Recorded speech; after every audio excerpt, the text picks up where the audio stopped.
হ্যাঁ হবে তো। ওটা কি ধরবি না? এ কি না, ও বাবা।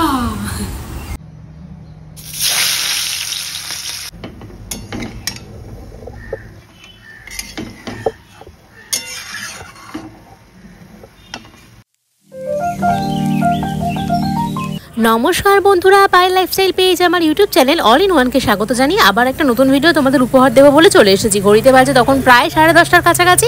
স্কাই মহারাজকে এখন খাওয়ানোর সময়। তো আমি সকালবেলায় বেশিরভাগ সময় হয় সুজি না হলে মুড়ি গুঁড়ো এরমভাবেই খাইয়ে থাকি। আর সুজির সাথে দেখো আমি একটু কিশমিশও খাওয়াই। তোমরা অনেকেই জিজ্ঞাসা করো যে কিশমিশটা আমি কীভাবে খাওয়াই। কিশমিশটা জাস্ট আমি হাত দিয়ে চিড়ে ওইভাবে খাইয়ে দিই। তো সকাল সকাল ওর খাওয়ানো দাওয়ানো সব কমপ্লিট হয়ে গেছে। আজকে আমাদের যে রান্না দিদিভাই রয়েছে উনি আসবেন না, ওনার দাঁত তোলা হবে, এই জন্য দাঁতটা গাল ফালগুলো ফুলে গেছে। তো 2-3 দিনের মতো ছুটি নিয়েছি। 3 দিন বলবো না, 2 দিনই ছুটি নিয়েছিল। তো তার জন্য আমি সকাল সকাল ভাতটা বসিয়ে দিয়েছি। আর এদিকে স্কাই মহারাজের জন্য গরম জল চাপিয়ে দিয়েছি।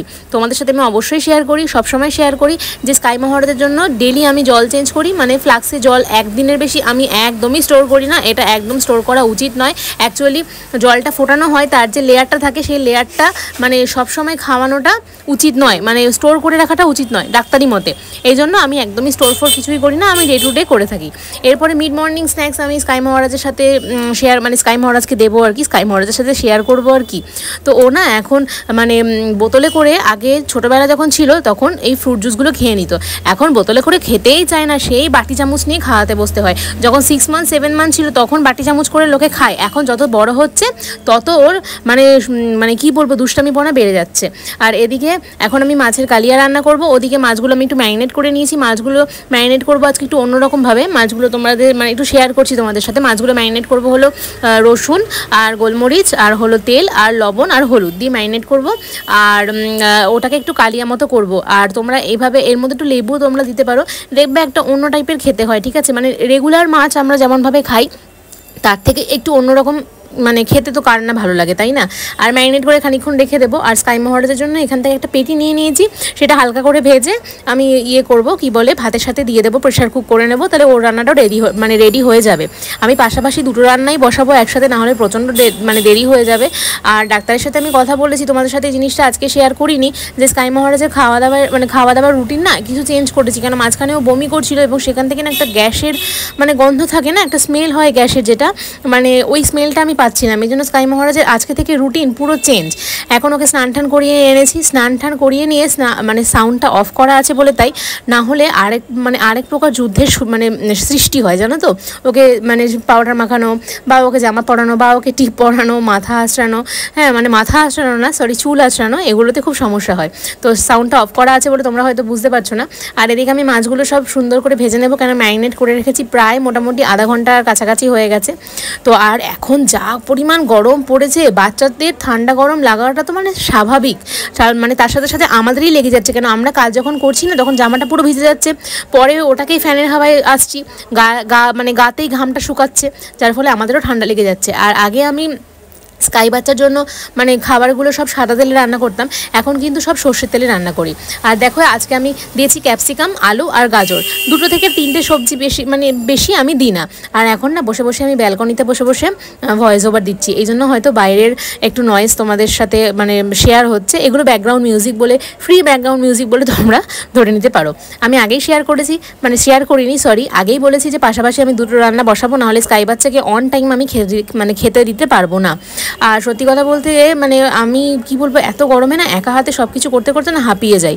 অনেকেই আমাকে বলো যে এই সমস্ত না করে সেইটুকু সময় বাচ্চাকে সময় দিতে পারো না, এত ব্লগ, এত লোককে দেখানো, এত নাটক করার কি আছে?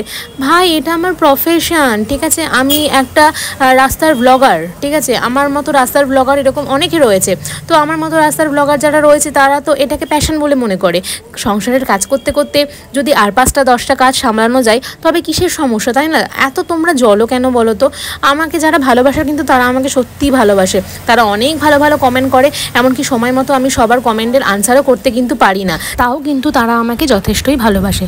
আরেকটা কথা কি জানো তো, সারা দিন ধরে বাচ্চা কাচ্চা সামলে নিজের বিজনেস, আমি একটা ছোট্ট বিজনেস করি, আমার একটা গার্মেন্টসের বিজনেস রয়েছে, নিজের বিজনেস, নিজের বাচ্চা কাচ্চা, নিজের ব্লগ, এডিটিং, এগুলো সব কিছু সারার পরেও যদি লেকচার শুনতে হয় যে সারাদিন কি করো, ওই তো নাটকের কাজ, এত নাচলে বাচ্চা কি করে মানুষ হবে, তাদেরকে না আমি জাস্ট ইগনোর করি। অ্যাকচুয়ালি তাদেরকে ইগনোর করি কেন বলো তো? তারা বিকৃত মস্তিষ্কের মানুষ। পৃথিবীতে বিকৃত মস্তিষ্কের মানুষ কিন্তু অনেক আছে।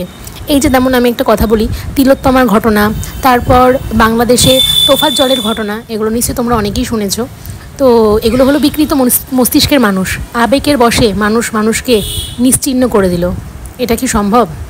তো ওদিকে স্কাইয়ের খাবারও রেডি, ওদিকে জল ফোটানোও রেডি, এদিকে আমি ভাতটা উপর করেও দিয়ে দিয়েছি। আর এদিকে দেখো স্কাইয়ের আমি এখন না মানে আগে এটা জানতাম না যে জলে বোতলগুলো বেশি ফোটাতে নেই, জাস্ট জলটা গরম হলে নামিয়ে দিতে হয়। তো আমি জাস্ট তাই করি, জলটা গরম হয়ে যায় ভালো মতো, তারপর একটুখানি রেখে নামিয়ে দিই। তো ফোটাতে নেই এটা আমি জানতাম না। আর আমি আগেও বলেছি ডে টু ডে আমি জল চেঞ্জ করি। আর এটা একটা হলো জল ছাকার ন্যাকড়া বা কাপড়, যেটাই খুশি বলো। এ বাবা, ন্যাকড়া বললো, সফিস্টিকেটেড হলো না বাবা, পুরো অশিক্ষিত। What ever. তো এটা হলো জল ছাকার কাপড়, এটা দিয়ে জল ছেঁকে নিই। আরেকটা তোমাদের সাথে একটু কথা শেয়ার করি, সবই তো শেয়ার করি, কেন এটাও বা শেয়ার করবো না? মেয়েদের জীবনটা না খুব কঠিন, খুব কষ্টের। মা আগে বলতো, এখন বুঝতে পারতাম না, তখন বুঝতে পারতাম না, এখন বুঝতে পারি। ও আমার যে এটা হলো পকেট পারফিউম, এ বাবা সেন্ট বলছে, আবার অশিক্ষিতের পরিচয় দিয়ে দিল। এটা না ওই টেবিলের ফাঁকে পড়ে গেছিলো, ঝাঁটার কাঠি দিয়ে বের করলাম। এরপরে খাট সব পরিষ্কার করা বাকি আছে, এগুলো তোমরা দেখতে থাকো, আমি আমার কথা একটু বলতে থাকি। তো সত্যি কথা বলতে কী বলো তো, মেয়েদের জীবনটা না বড়ই কষ্টের, বড়ই কঠিন। এই জিনিসটা আমি আগে বুঝতাম না। মা বলতো ঠিকই, বুঝতাম না, মায়ের ছত্রছায়ায় ছিলাম তো সত্যি বুঝতাম না যে মায়েরা কতটা কষ্ট করে তার সন্তানদের লালন পালন করে, কত কি সহ্য করে, কত কিছু করে তারা সন্তানদের লালন পালন করে। এই যে বলে না, বাপের বাড়ি আর শ্বশুর বাড়ি দুটোর মধ্যে না আকাশের সাথে পাতালেরও তুলনা হয় না। সত্যি বলছি, মন থেকে কথাটা বলছি, দুটোর মধ্যে আকাশের সাথে পাতালেরও তুলনা হয় না। বাপের বাড়ি পুরো হলো নিঃস্বার্থ ভালোবাসার একটা জায়গা, আর শ্বশুরবাড়ি সেখানে স্বার্থ ছাড়া কিছু হয় না। আজ তুমি ঘরের বউ হয়ে যদি ইনকাম করতে বেরো, তোমার শ্বশুরবাড়িতে মানে তোমার শ্বশুরবাড়ির তরফ থেকে প্রশ্ন উঠবে যে সেই ইনকামের টাকাটায় আমার বাড়িতে কি হয়, তাহলে তুমি ইনকাম করতে বেরোলে আমার কিসের উপকার হয়, তাই না? তাই যদি এই সমস্ত কথা যদি না বলে স্বামী স্ত্রী বা হাজব্যান্ড ওয়াইফ যদি দুজনে মিলে ভালোভাবে ইনকাম করে না, বা ভালো মন নিয়ে ভালো বন্ধুত্ব সম্পর্ক রেখে যদি কাজটা করে, তাহলে কিন্তু এই সমস্ত প্রশ্ন ওঠে না। কিন্তু ওই যে বললাম, আজকাল তো মানুষের স্বার্থপরতার যুগ, মানুষকে সহ্য করতে পারে না। এর থেকে কুকুর বেড়াল অনেক অনেক ভালো। আর এদিকে আমি আগেও বলেছি, আমার কাজ এখন বেড়ে গেছে। সকালবেলায় ওই আমাদের যে ঘর মোছার দিদিভাইটা রয়েছে, সে ঝাঁটফাট দিয়ে যায়, আবার আমাকে ঝাঁট দিতে হয়, কেন ডাকাইতে ছানা বাচ্চা সারা জায়গা জুড়ে স্ক্রল করে বেড়ায়। ওদিকে ব্যাকআপ মানে আমি কথাও বলতে বলতে স্লিপ অফ টাং হয়ে যায় মাঝে মাঝে। বেলা 4:30 পার। তো ওদিকে রান্নাবাড়ি সেরে, কাজকর্ম সেরে, স্নান সেরে, অবশেষে একটু বলে না কি বলবো, রিল্যাক্সের পালা।